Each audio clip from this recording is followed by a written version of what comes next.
Luke, many congratulations. A straight sets win. Was that exactly how it was planned? Yeah, of course. That's what you plan in your mind, don't it? You think win straight sets and no unnecessary drama. But the way Paul started off, it kind of felt like I was in a game here, and he set the tone, good 180, and maybe that helped me a little bit to think, I'm in a real big game here, and great first leg from myself. 12 data, and the first two sets were really clinical for myself. I felt like I scored really well, finished really well, and didn't really give them that opportunity to try and get back at me. How do you assess your performance in the whole? Because you averaged 108 over the first two sets, a really, really imperious performance. And the last set you tailed off a little bit. You still got over the line. Do you take more pride from that performance, more shame from the tailing off at the end? How do you assess it? Yeah, I mean, I did it against Tsitsipas. It doesn't bother me. It's kind of one of them scenarios where, if you're not getting a lot thrown back at you, it can become a little bit harder for yourself. Obviously, I got myself into that great winning position of winning the first two sets, and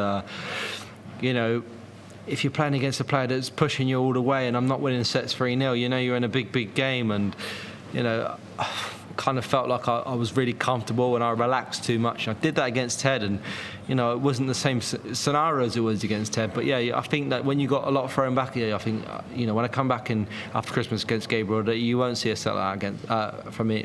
I won't play like that in the set. No. And a word on Paul as well, a legend of the game. You both have a lot of respect for each other. How much of a pleasure was it to share the stage with him once again? Yeah, of course it is. He really is a legend, and he is a nicest guy as everyone thinks he is. He really is that person. And he's really respectful, and it's just nice to share the stage with him again. It was nice to obviously avenge that defeat in 2021 and win. Hopefully that's not his last one, and hopefully he comes back again next year in the Great Hall and at least has one more. And hopefully it's not me that beats him, or maybe it will be in the final. That'd be great. But it's nice that he's still playing, and I'm hoping that we see him in Bahrain and Saudi as well in the World Series, because he's still a great player. He's still got a lot to give. And as you said, Gabriel Clemens in round 3, a semi-finalist here before as well. Will we see you reach another gear in that game? Is that the plan? I mean, yeah, not the way I was playing. I don't think you maybe see me have another gear. I think you'll see a lot more consistency from myself. You won't see me drop off and have these 80 odd average sets that I do. Usually when the pressure's on me and I know I've got to provide, that's when I'm very consistent. So, for me, I'm not going to take nothing away from that performance and thinking, I dropped off again. 2 great first sets. I really set the tone, and when I go back for Christmas and get back on the practice board, I know that when I come back I'll be more consistent, and I know that's what I'll do. Best of luck. Thank you. Luke, congratulations on the win. I know it's a silly question to ask, but given how warmly you guys spoke about each other ahead of this match, how much did you enjoy being up there again? Playing with Paul, as you say, there's a huge amount of respect between you two as players, and you're playing with a big smile on your face. Yeah, of course, I enjoyed the game, and I just enjoyed going up there every time, no matter who I play against. And I think for me the special moment was how great the crowd were. I felt they were really good. They wasn't really unfair to me. I kind of expected a lot worse. I felt like I'm in for a real nasty one here, but fair play to them. They wasn't nasty at all. They kind of didn't really try and put me off a lot. They were just, what darts fans should be like. You celebrate the person you want to win, and they were really good tonight. And that atmosphere that they created for Paul, I kind of don't know if I've ever experienced one so great as that. And fair play to him, because he's the kind of man that really deserves a great reception like he did. And I know it's only the second round and there's still a lot of work to be done, but it's also a moment really for you to sort of reflect on the journey really of the last 5 years, given sort of what happened 5 years ago when you guys met at a World Championship, and obviously that spurred you on, and you spoke very eloquently about the changes that you made, and now just kind of reflecting on that journey over the last 5 years and what's still to come really. I wonder if you will have a moment to think about that. Yeah, I mean, I'm not the same person I was in 2021. I'm a more experienced player, more dedicated player, and I did say in my interview when I was here, I think 8 or 9 days ago, whatever it was, it changed me as a person, that loss. And of course, things like that don't happen on purpose, but it just did. It made me more dedicated. It made me realise I had things to change, and I had to dedicate myself to the sport a little bit more and lose a lot of weight. And I did do that, and it really did help me. So, of course, Paul didn't do it for my benefit, but it definitely did benefit me losing that game against him in 2021. And I felt like coming into this game, I was more experienced and more resilient to not let the crowd affect me. And they were great tonight, but that level of experience I think does help you. Luke, congratulations. Thank you, mate. How easy would it have been, and how important was it not to get caught up in all the fanfare up there and get involved in the crowd and almost take your eye off the ball? Yeah, of course, it's easy to do things like that and just appreciate the moment and not really focus on what you're actually doing. But this is the World Championships. You have to have a sort of a level head of. You're in this tournament to win it. This is an amazing moment, because it was. The way they were saying, I don't know if he was out there, but the way they were singing his name, and it's hard to not get a little bit embroiled on how amazing it was. But like I just said, I'm kind of like really dedicated, really experienced and stuff to not let them things affect me performance-wise. So it was great to be a part of. But of course, I have that level of experience to, not think about it too much and still carry on with my game. What was it like coming back today? Because there's a long gap between games for you. Do you almost feel like the start of another tournament today with that gap? Yeah, I mean, it can be. There is a long gap in between games sometimes, but again, it's experience. This is my 9th World Championships. I'm kind of used to the fact of having like 7 or 8 days in between your first and second game usually. But I like the format now. I think it's the deserving format, and we've had quite a good few stories over the last 12 days of some great African and Asian players really, pushing the sport and giving the fans at home a good enjoyment. So it's been great watching all these amazing, players that I've never seen before, do some great things. So this is why this tournament is so special, and as special as it is. And I think it's been a great tournament so far. But for me, the break doesn't really bother me anymore. You touched on all the upsets that we have seen. We've seen some big names go out in the last 24 hours. Again, how important is it for you? And does that just sharpen the mind a little bit not to join that list of casualties? Yeah, I think it makes you appreciate that. Don't kind of think that you're going to win games that I think a lot of people have been like, the final's going to be Luke versus Luke, but I've got some tough draws to possibly navigate through. So, I'm not thinking that I'm in that final. Before I'm there, I've got a tough draw to go through. So you kind of you have to appreciate that any single person that you play now can knock you out. And there's been a few shocks, but on the other hand, are they really shocks? There's players out there that can beat anybody, and like Wesley beat Gezi last night. It's a shock, but it's not really a big shock, because he's a Pro Tour player. He's been a world master. He's been on the Pro Tour. Of course, I expected Gezi to win, but he's a good player, Wesley. I've played him many times on the European Tour, and he's given me a good test. So, these things can happen if you're not on it.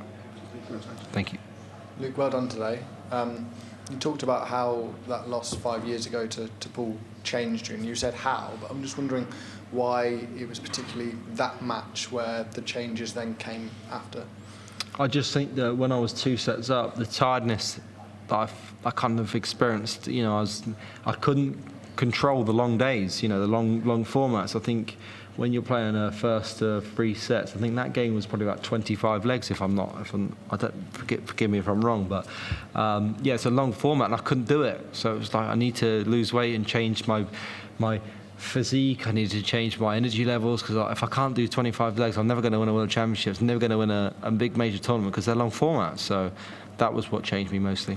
And that one leg that Paul Lim won tonight, is that the best you've felt ever, losing a leg of darts? Probably, yeah, because obviously I'm never going to let someone win a leg, but I kind of didn't want to win the game 9-0. It's like, that doesn't feel great for me. I want to win the game 3-0 in sets, because you give him a set and he could run with it, you know what I mean? So it was good that he did win that leg. And the first 2 sets, he actually did play all right, to be honest. I just think I was at my utmost best and made it really hard for him to get into the game. So, I was really, really happy that he did win that leg. Thank you, Luke. Luke, congratulations on a business-like performance there. Obviously, you was walking into this game not knowing what to expect from the crowd, and you've mentioned the crowd were fantastic. Just moving back to the Grand Slam, where you and Luke were up both on the stage, and you said you two were the best 2 players in the world, and you kind of made a call to arms for all the other players to step up their game. Do you feel that some of them players are stepping up, or do you feel there's more risks? I mean, it's hard to say that people have stepped up after 4 weeks. You know, you need a bit of consistency. Of course, you know, me and Luke are the 2 best players in the world. That's not going to change no matter if we both don't make the final. We still are the best too. But, you know, it's kind of... it's up to people to stop us, is what we were kind of saying on the stage. You know, everyone was sort of complaining about how we'd making finals all the time, but I don't know, you can't... I'm happy that's happening too. If I'm making finals, I'm happy. So, you know, for myself, it's all about staying dedicated, working hard, and, you know, keep making them finals, whether they're against Luke or they're against someone else. You know, I don't really care on playing in finals as long as I'm there and give myself the opportunity to be there. But, yeah, of course, there's so many great players out there. You know, Jan is definitely one of them that is capable of beating, you know, me for sure. He's beat me quite a few times. He's definitely capable of beating Luke as well. So it's not about people stepping up. It's about people trying to break the fold of us making finals all the time. But there's definitely players out there that can do it. It's just you have to prove it over a consistent manner. Keep doing it. You can't have, you know, one time and then, you know, 6 months, 12 months not doing it again. I think that's what I'm quite proud of myself. You know, I broke into it, a couple of majors.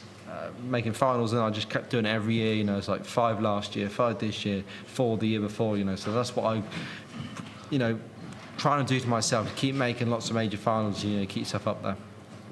And obviously, over the Christmas break, is it going to be much practice on the board, or is it just going to keep in the levels that you're currently at? Yeah, I'm not going to like start practicing more than I usually do. I'm going to still practice like my natural, you know, for me tomorrow I probably won't practice. I've got a long drive home, so I won't, you know, exert myself too much. But Christmas Eve, Christmas Day, Boxing Day, I'll do, you know, an hour and a half like I usually would, because that you can celebrate Christmas afterwards. You know, when you're world champion, it's something that, of course, I will still celebrate kids and stuff. But yeah, I still will dedicate to put my practice in as well. Plus, it's something to do whilst the turkey's cooking. Exactly. Although I'm cooking the whole Christmas dinner, so I won't get time to practice while that's cooking. Well, we hope you have a lovely Christmas period and best of luck in the next round. Thank you, and you. Thank you very much.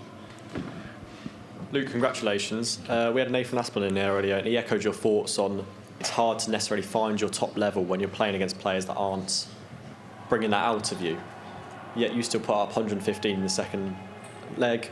Is that, you know, how do you focus and how do you keep to that level when maybe you aren't getting pushed by, like you would by Luke Littler, or, you know? Yeah, I mean, of course, sometimes it can be harder because when you're not being pushed, you can relax and then everything goes really well. Sometimes when you're not being pushed, you can relax and it all go wrong. So yeah, but you get like that little bit of a contrast. The first 2 sets I wasn't getting pushed and I was relaxed and playing well, and then the third set I was too relaxed and again I didn't play so well. So yeah, I think Nathan's right. When you're playing against someone that's not throwing it back at you or putting you under lots of pressure and making sure you're in big troubles, you can play a little bit less better than you usually do. But yeah, for me, I don't look at things like that. You know, it's about going up on that stage, winning 3 sets, regardless of the average. You know, who really cares if you average 110 or 91?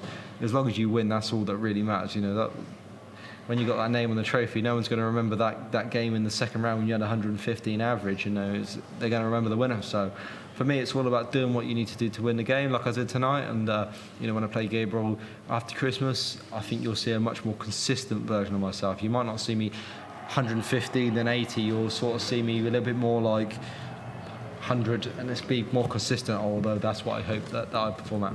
Yeah, and Gabriel Clemens up next. What I want to know, do you allow yourself to look past your next match? Do you look at your side of the draw, your bracket, and do you assess, okay, it could be him in the round 16 quarterfinals, or do you just focus on the next match? Yeah, I mean, you do when the draw comes out. You kind of look through it and you think, you know, it could be him, it could be him, it could be him. But then you look what's happened in this tournament. Everyone that you think you're going to play, or especially like Luke Starr, he probably was looking like I'm going to play him, and then he's not. So yeah, you're not like, you know, for me, I probably would have thought I was playing Wessel, but I'm not. So yeah, you can kind of look at it and go, I think I'm playing him, but yeah, it doesn't really matter who I'm playing. I'm not really too fussed. Obviously, it's a tough quarter, I know that, but I got the credentials to win it, and I have to make sure that I'm performing at these levels like I did in the first 2 sets against Ted and against Paul at a consistent level, because if I did, then I'm going to be a tough player to beat. Great, thank you very much. Thank you.